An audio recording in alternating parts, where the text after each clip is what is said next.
A lot of this isn't going to make sense to you, and I'm sorry about that. I'm just going to start at the beginning, with the house.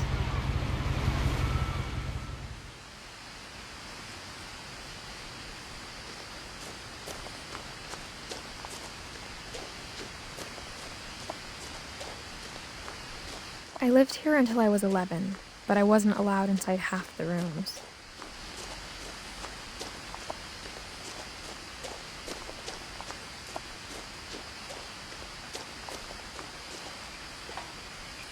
Inside the mailbox were bills from 7 years ago, marked urgent, open immediately.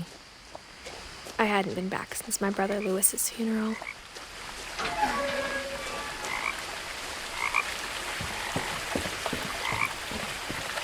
In her will, my mother left me a key, but didn't tell me what it unlocked. Maybe she thought I'd know, or she thought that the mystery would be enough to bring me back.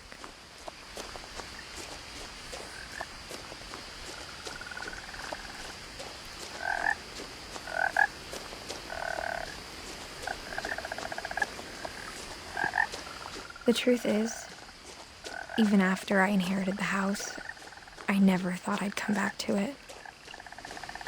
But now I had questions about my family that only the house knew the answers to. The woods around the house have always been uncomfortably silent, as if they're about to say something but never do.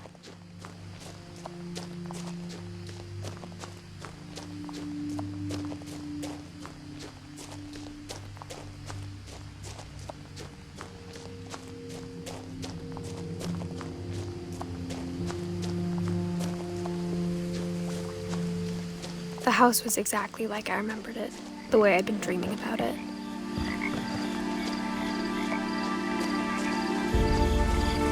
As a child, the house made me uncomfortable in a way I couldn't put into words. Now, as a 17-year-old, I knew exactly what those words were. I was afraid of the house.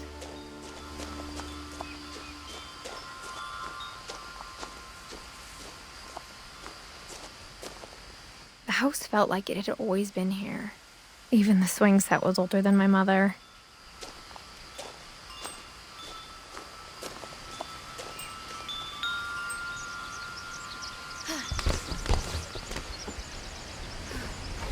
Crawling through the doggy door used to be a lot easier when I was 11.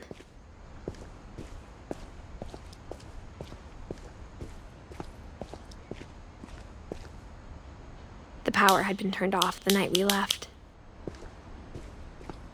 For the first time in years, I felt like I was home. But instead of a family, there were just memories of one. Like how only one restaurant would deliver to our house, so we had Chinese a lot. Or how after Lewis started working at the cannery, we all got sick of eating salmon. Except our cat, Molly.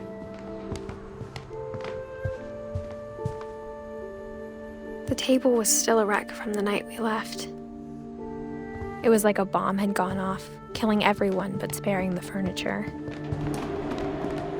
My mom was the only one of us who could imagine Great-Grandma Edie living in a nursing home. Nothing in the house looked abnormal. There was just too much of it, like a smile with too many teeth. Mom always told me to stay out of the basement, so I wasn't too surprised when the key didn't fit.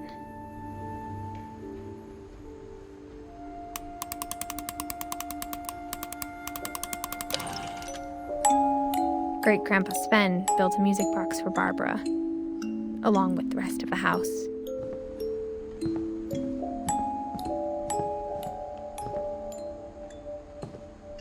My mom wasn't much of an optimist, but she never stopped believing that my brother Milton was alive. A lot of things got left behind in the whirlwind of that last night.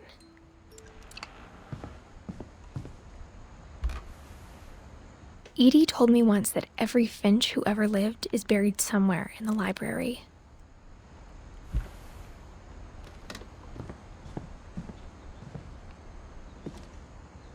After Milton disappeared, Mom sealed up all the bedrooms. Then Edie retaliated and drilled peepholes. Whenever people ask me about my family, the first thing they always want to know about is Barbara. Edie's father, Odin, built the original house. Barbara was a child star for 2 years, until America grew out of it.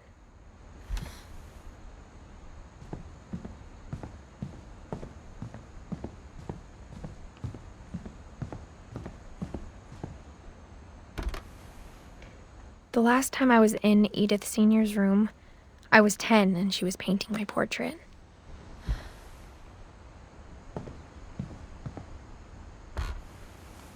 As a kid, I just assumed every house had peepholes and sealed rooms you weren't allowed inside of.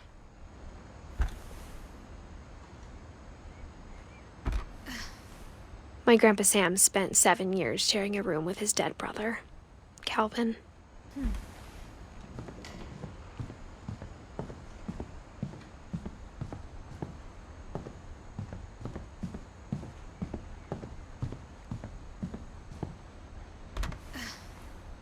Molly always seemed like a girl I could imagine being friends with, if she hadn't died in 1947. I spent a lot of time playing in Great Uncle Walter's room. I think my mom sometimes regretted not sealing it up. Lewis told me there were secret passages, but I never believed him.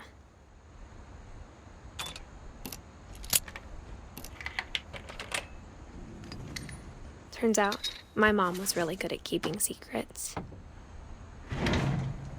Now it was time to find out what my mom had been afraid of.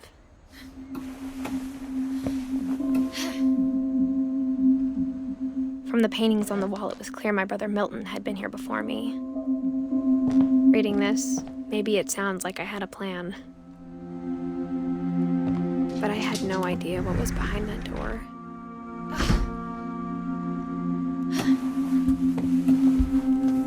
Just like I had no idea where all this was gonna lead. I grew up looking at Molly's room through the peephole. Being inside for the first time, I felt like I'd stepped behind a painting. Molly's gerbil had a tiny bedroom with its own even tinier gerbil cage.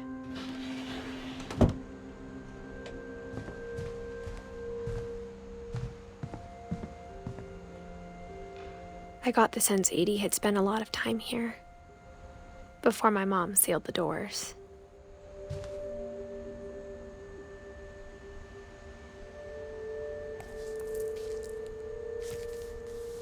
December 13th, 1947. Dear Diary, I'll be gone soon, but I wanted to tell somebody about what's gonna happen. It started when Mom sent me to bed without dinner. I woke up and I was starving, so I looked around for something to eat. My Halloween candy was all gone.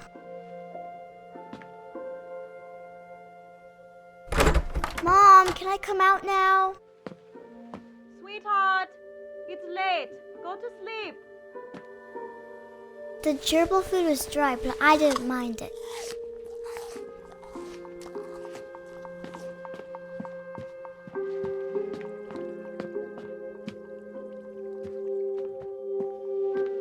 I thought about eating Christopher, but I held back.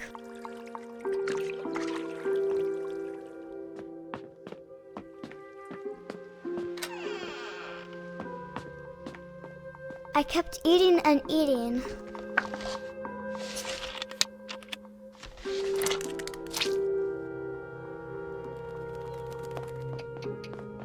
Then I heard chirping outside my window. It was a barn swallow going back to her nest. I reached out for her.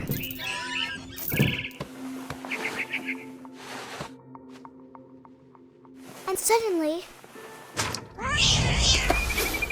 I was a cat. I tried to be quiet, but the bird was really scared.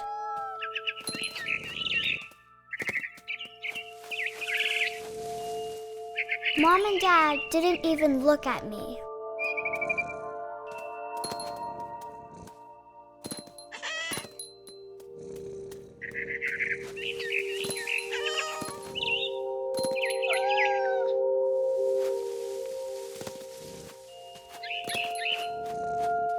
I jumped and I almost got her.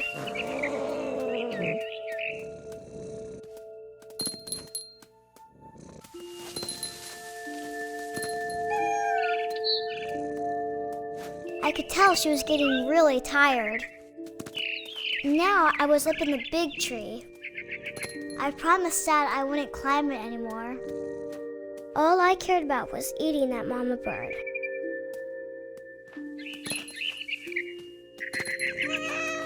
I gobbled her up. And suddenly, I was an owl. First, all I heard was the wind. Then I heard little teeth nibbling in the grass.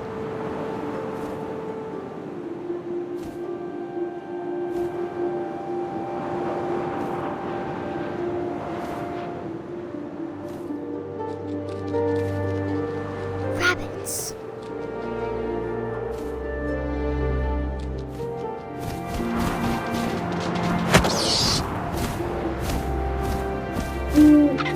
I imagined his face looking up and seeing mine through my talons. I swallowed him up, and I didn't chew one bit.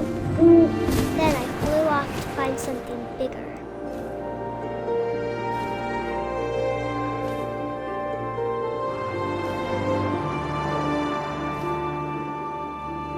A mama rabbit.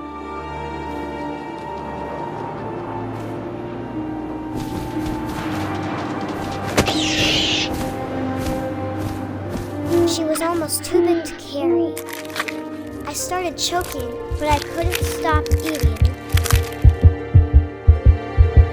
And suddenly, I was a shark.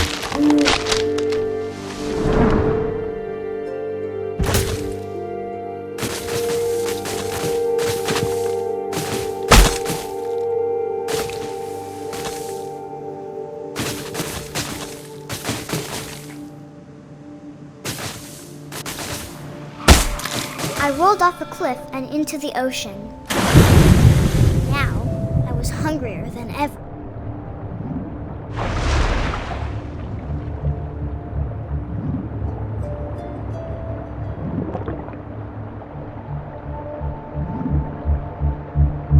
I wanted fat, juicy seals.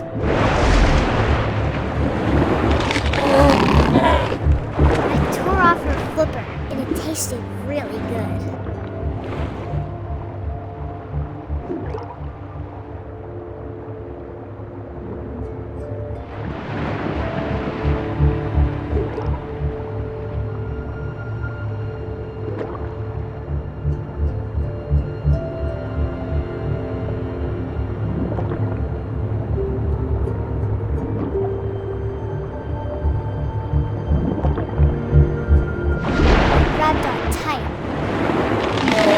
So hungry, I jumped out of the water.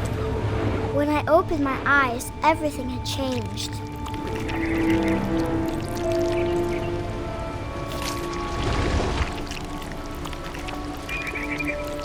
Now I was a monster, and I smelled people everywhere.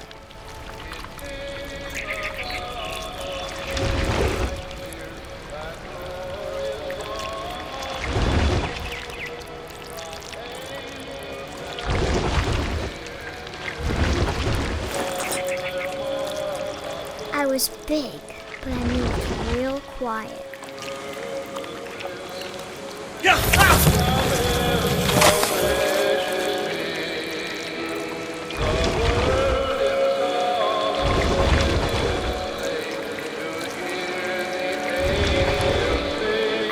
wanted to stop, but also I didn't.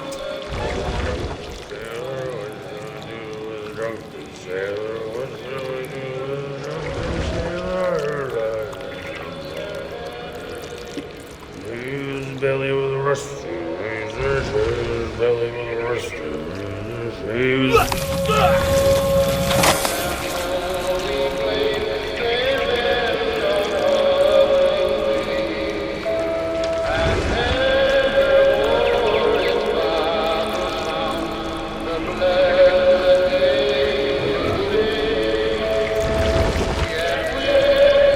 After the last passenger, I was still hungry. And to cross the water, I smelled something new. Something I had to have, so I swam towards it. I slithered onto the sand, and the good smell went into an old pipe.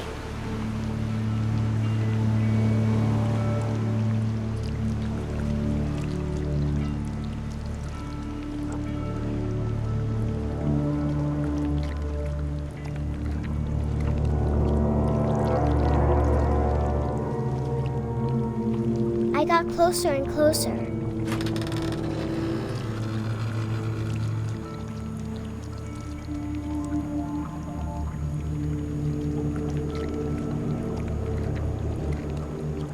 All of my stomach started growling.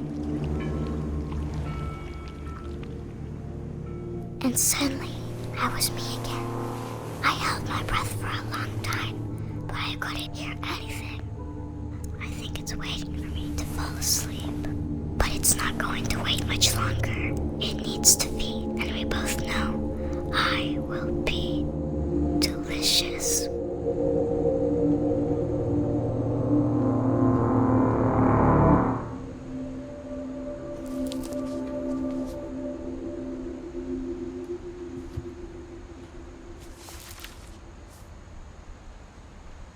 I'm not sure if I believed all of that, but I'm sure Edie would have.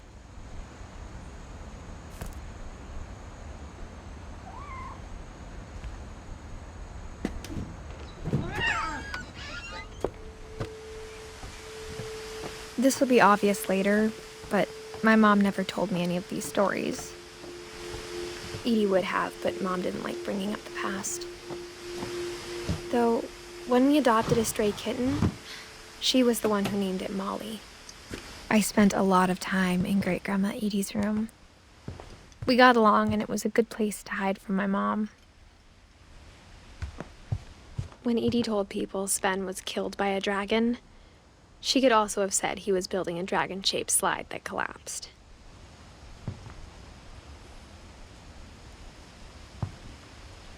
One summer, they evacuated the island, but Edie refused to go. For a few weeks, she was a celebrity. I hadn't thought of myself as Edith Jr. for a long, long time. Edie gave a big interview about a mole man living under the Finch house. My mom was furious.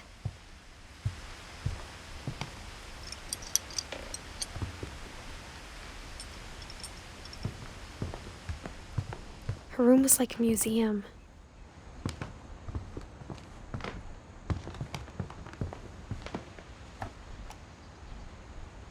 For 500 years, the Finches have been famous throughout Norway for their fortune and misfortune. Odin Finch buries the latest victims of the family curse, his wife Ingeborg and their newborn son, Johan.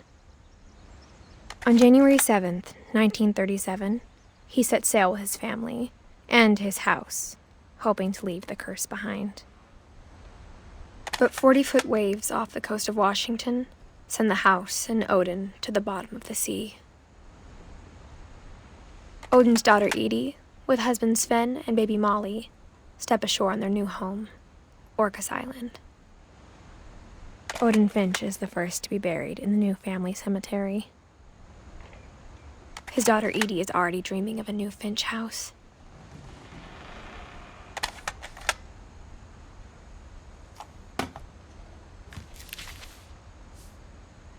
Whatever's wrong with this family, it goes back a long ways.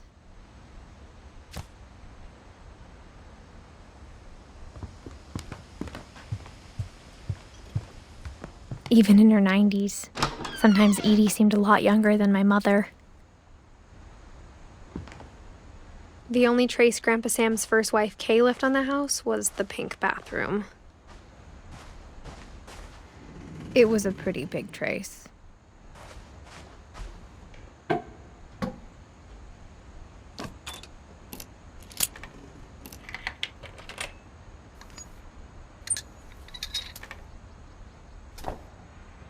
There's a secret in this bathroom. It's in the last place you would look.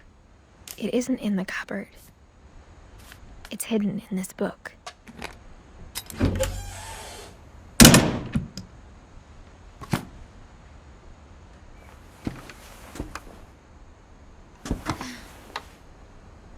Sven gave Sam an old camera he'd refurbished.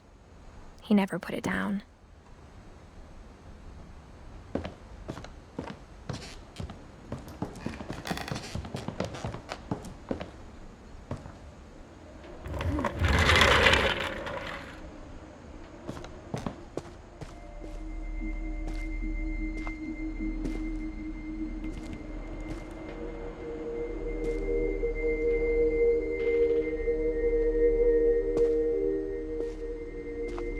I knew Grandpa Sam had a twin.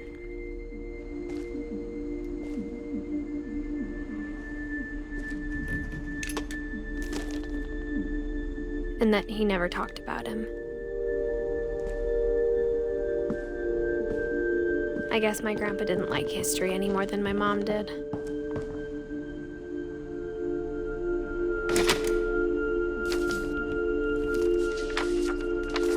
How I Want to Remember My Brother by Sam Finch. The thing I remember is that when he made up his mind, that was it.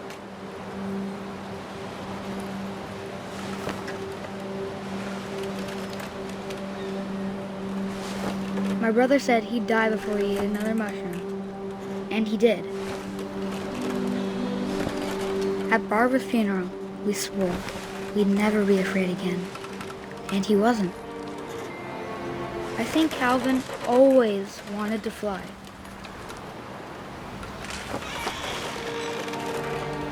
Sam! Calvin! Dinner's ready! Coming! But that day, he finally made up his mind to do it. I told him going around was impossible. Maybe if I hadn't said that, Calvin! I'm not gonna tell you again! maybe if the wind hadn't picked up, then maybe he'd still be here. But I doubt it. I think he'd already made up his mind. That's what I want to remember about my brother.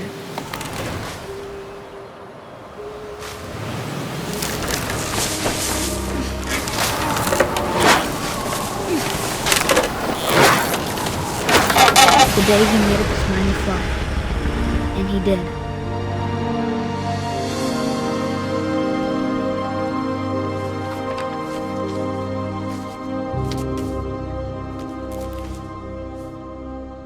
Calvin's story felt strangely familiar. When I was younger, I remember trying to do the exact same thing. After the funeral, Edie roped off Calvin's half of the room. Mom said Grandpa Sam enlisted at 18 and never set foot in the room again.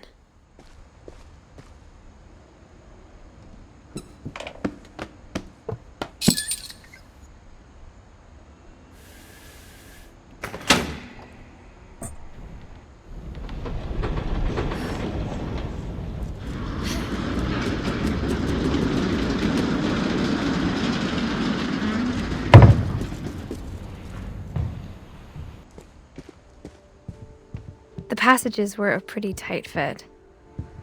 They'd obviously been built for smaller hands and bellies.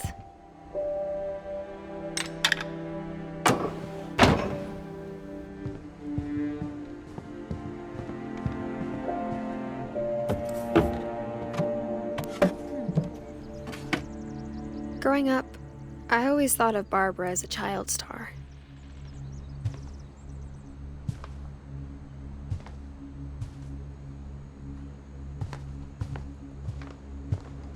I never thought about how hard it must have been for her afterwards.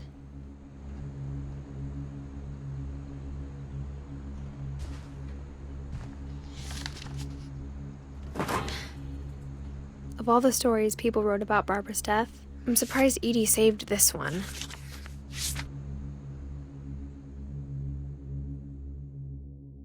Old Jack here with another ghastly tale inspired by America's most unfortunate family. I'm calling it The Surprise Ending of Barbara Finch. As a child star, Barbara was famous for her scream. Now at 16, she was all washed up. A has-been. But in a lucky break, she'd been asked to perform her signature scream at a local convention for monster movie fans. It was just the boost her career needed. Unfortunately, her scream hadn't aged well. Getting better. I think you just need the right motivation. Her biggest fan and current boyfriend, Rick, was about to demonstrate when... Now that was a great scream. It was Barbara's father, Sven.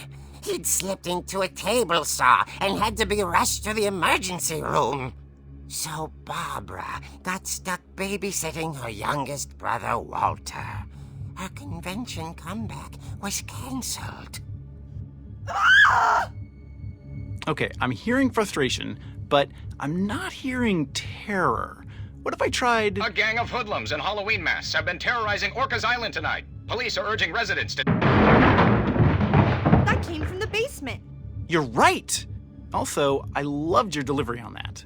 Why is your basement door locked? Because my dad likes making puzzles and secret passages. There's a key hidden in the music box. The secret is to keep winding and winding until finally the key pops out. Thanks, babe. I'll be back in a sec. 20 minutes later, Rick hadn't returned. So Barbara went to look for him, right on cue. She reached for the music box. And as she wound the key, she listened for Rick, but the house was silent.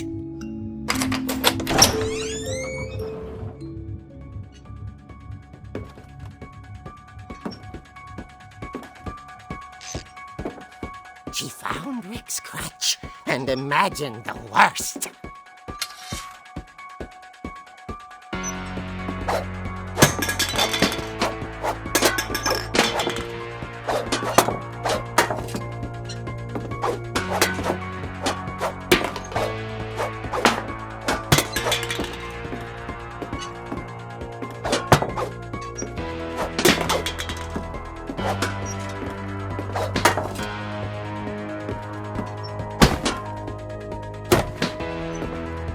The gang's leader is the infamous Hookman killer, Dr. Carl Hamill, who impaled and then ate his family 10 years ago tonight.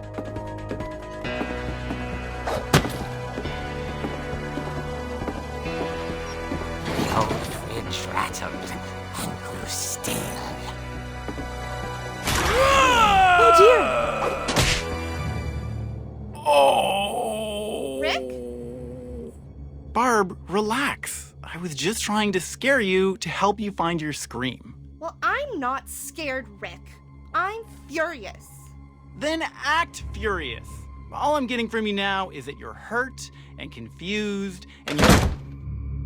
She threw him out, but she kept a little something to remember him by. Barb, have you seen my other crutch? And she was still holding it when she fell asleep watching the late picture show. Hours later... Barbara! Walter, what's going on up there? Ah! Okay, I'm coming up, but if this is a trick, you're dead, Walter.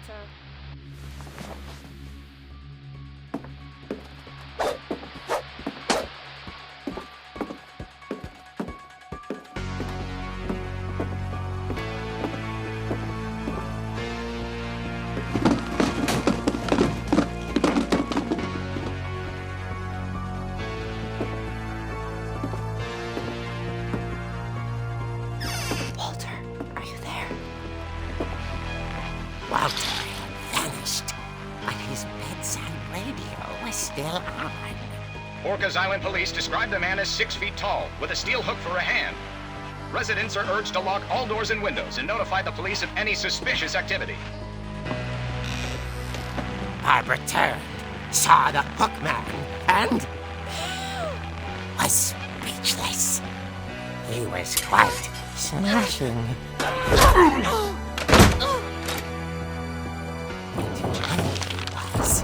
He couldn't get enough of Barbara. Okay, Barbara, there's gotta be another way out of here.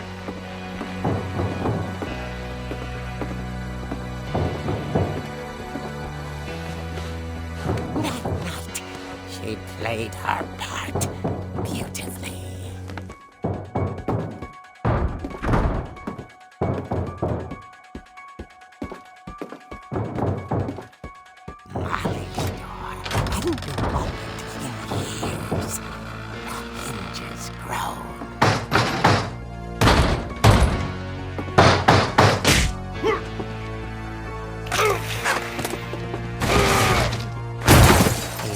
Moving, but she sensed the story might not be over yet.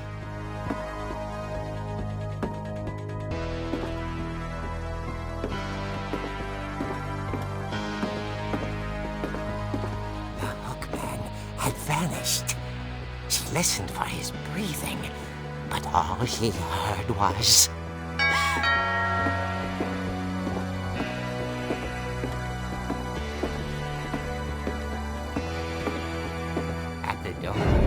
She heard whispering. It was coming from inside the house.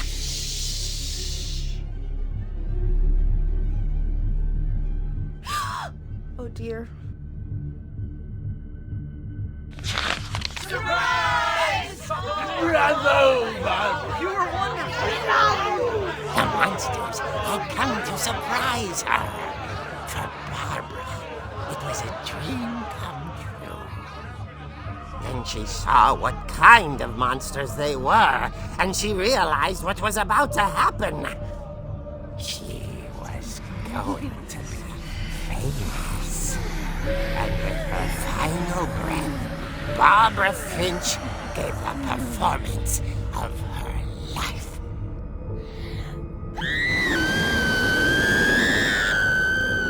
I wasn't there myself, but I hear Barbara was magnificent.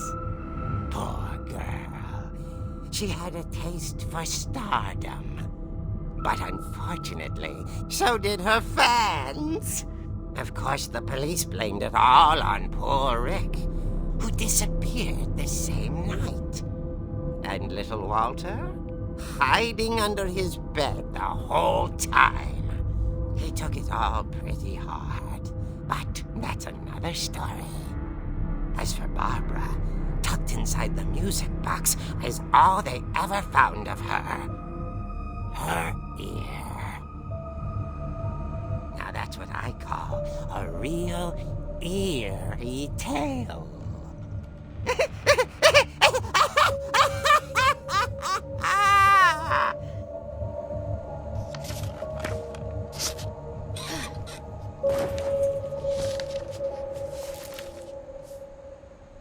Edie told me all Barbara wanted was to be remembered, as absurd as that comic was. Maybe what Edie saw was a happy ending.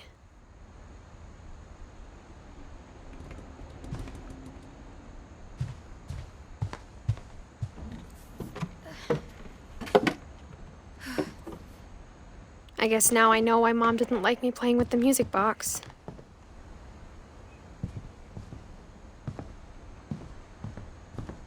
Mom must have locked the third floor stairs on the night we left.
Mom said the basement was off limits, unless I wanted another tetanus shot.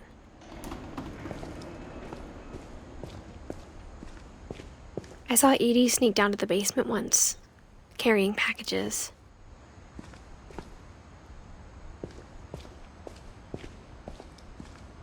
I thought maybe she was hiding presents.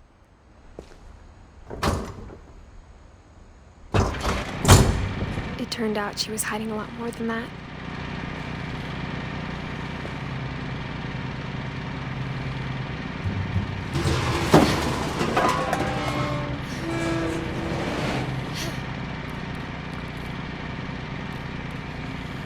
I remember asking Mom once about where Walter had gone. She said after Barbara died, he got as far away as he could. If there's a pattern in all these stories, I think it's that none of us has gotten very far.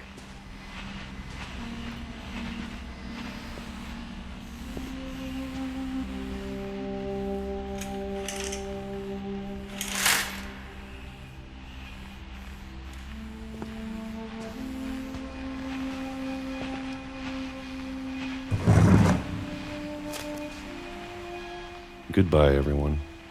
I can't believe I've been down here for 30 years. On that first day, after the shaking started, I didn't think I'd survive a week.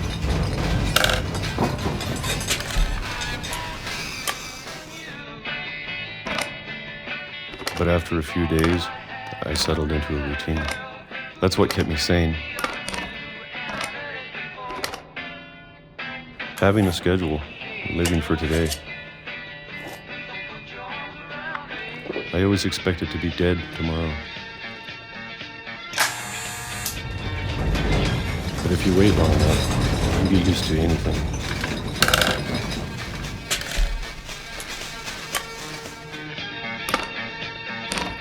Even a monster on the other side of the door starts to feel normal. Almost friendly.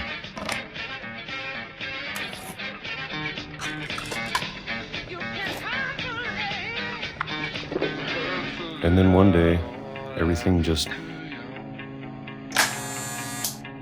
stopped.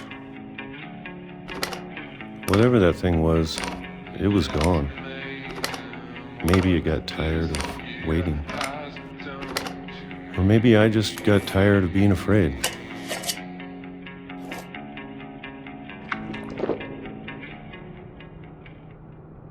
It's been a week now, the longest in 30 years. I'm done waiting. I have to leave while I still can.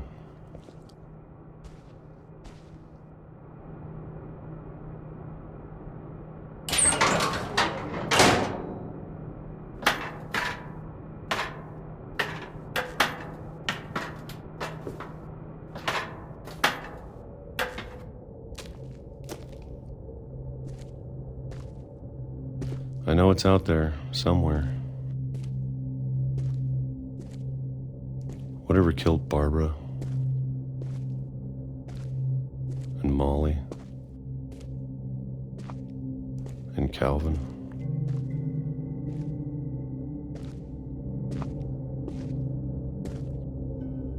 Maybe this is all a mistake. But I need to stop living the same day, even if it kills me.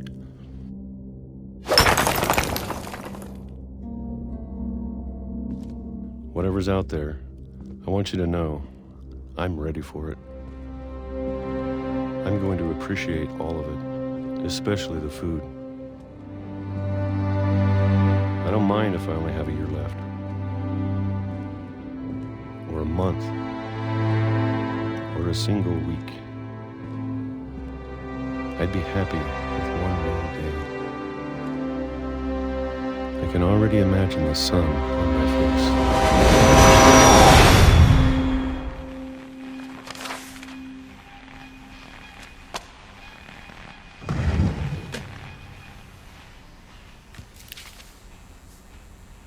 Walter died when I was 6. I can't believe my mom never told me he was down here.